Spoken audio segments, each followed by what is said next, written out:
السلام عليكم. اليوم ان شاء الله غادي نشارك معكم البطبوط بالشاورما. كيجي لذيذ بزاف، كيجي مختلف، وانا متاكده الا جربتوه يولي معتمد عندكم في المائده الرمضانيه.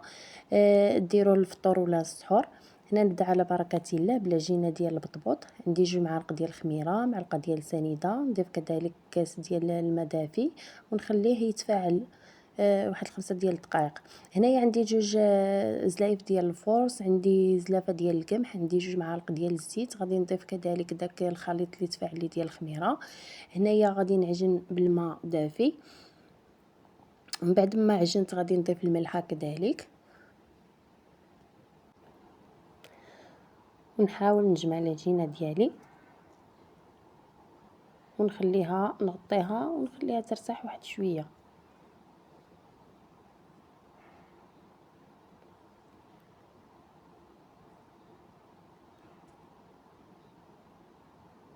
هنايا غادي نديرها فوق سطح العمل، وغادي ندلكها واحد شويه حيت خليتها ترتاح. من بعد دلكتها واحد شويه غادي نولي نرجع نخليها تخمر. المده ديال الاختمار 15 دقيقه. هذه هي من بعد ما تخمرت لي. هنايا غادي نحطها ونديرها في سطح العمل باش نقسمها.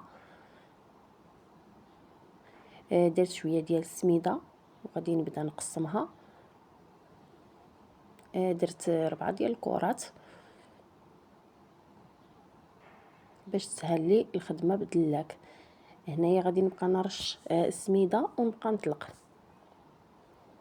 اللي ما بغاش يدير السميده ممكن يدير السميده رقيقه، انا درت هذه متوسطه. غادي نبدا نقطع بهذا السيركل الدوائر ديالي البطبوط ديالي.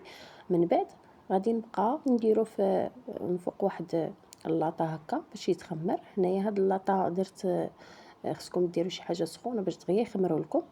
هنايا في الحشوه ديال الشاورما غادي نضيف واحد دانون مسوس، نضيف كذلك معلقه ديال المطيشه د الحك. هنايا ليمونه حكيت لها داك القشور. غادي ندير 3 ديال الفصوص ديال الثوم معوكين. نضيف كذلك 4 كاس تاع الماء و4 كاس نتاع الخل. هنايا ضفت التحميره ولا الخرقوم، وضفت كذلك العطريه ديال الشاورما، ضفت سكينجبير وضفت الملحه. هنايا ضفت شويه ديال الليمون معصر و4 كاس ديال الزيت، زيت المائده. غادي ندير الشاورما ديالي هكا ترقد. المده ديال الترقاد ديالها 4 ديال السوايع باش تقدر تشرب لي هاد الحشوه. هنايا غادي نمشي نطيب البطبوط ديالي من بعد ما خمر.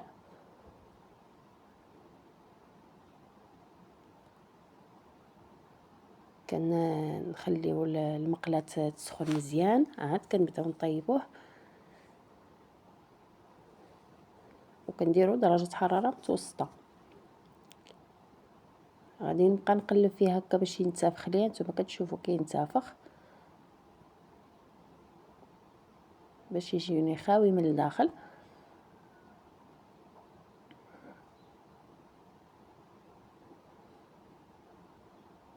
هي كل ما جبرت شي بليصه عندي خاويه غادي نضيف كذلك البطبوط.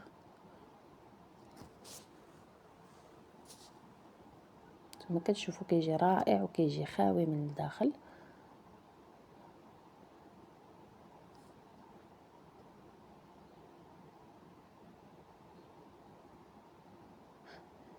غادي نستمر في الطياب ديال البطبوط.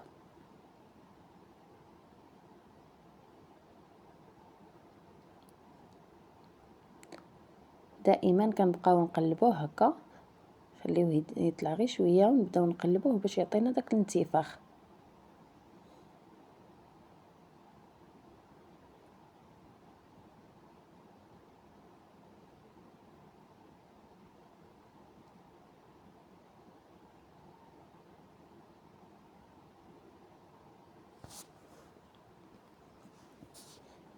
هذا هو من بعد ما طيبته.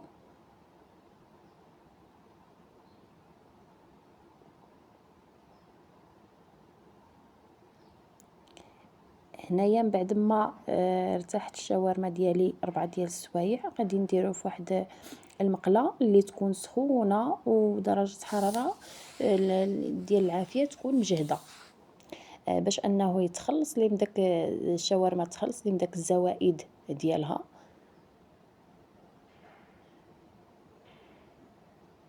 هاد الطريقه درتها باش انني نتخلص من داك الزوائد، ومازال غادي نديرو في الفران. منين يطلق لي داك الماء ديالو غادي نديرو في الفران باش يعطينا داك التحميره والقرمشه وكيجي هشيش من الداخل.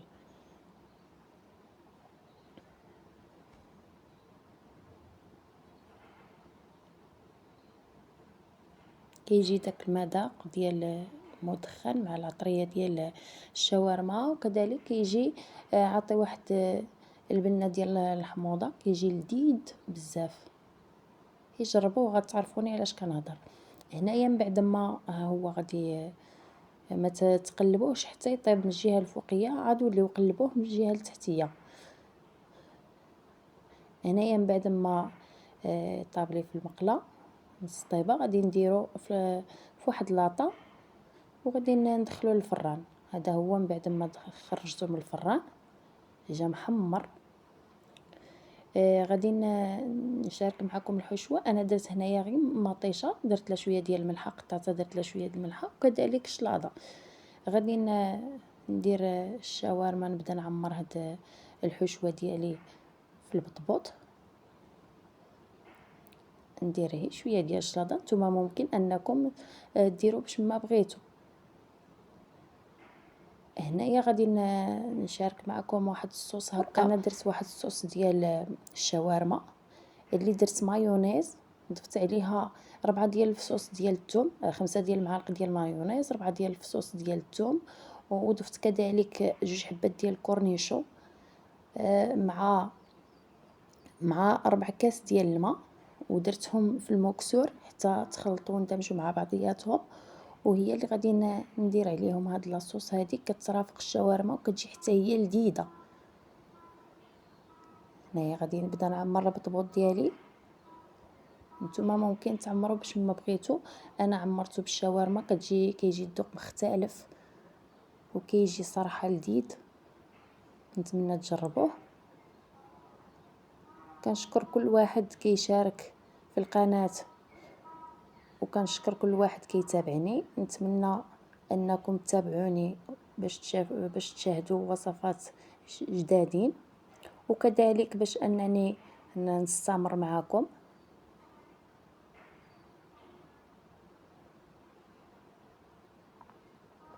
هذا هو البطبوط ديالي. من بعد ما ساليته درت عليه داك الصوص البيضاء ديال الشاورما. نتمنى ينال الاعجاب ديالكم.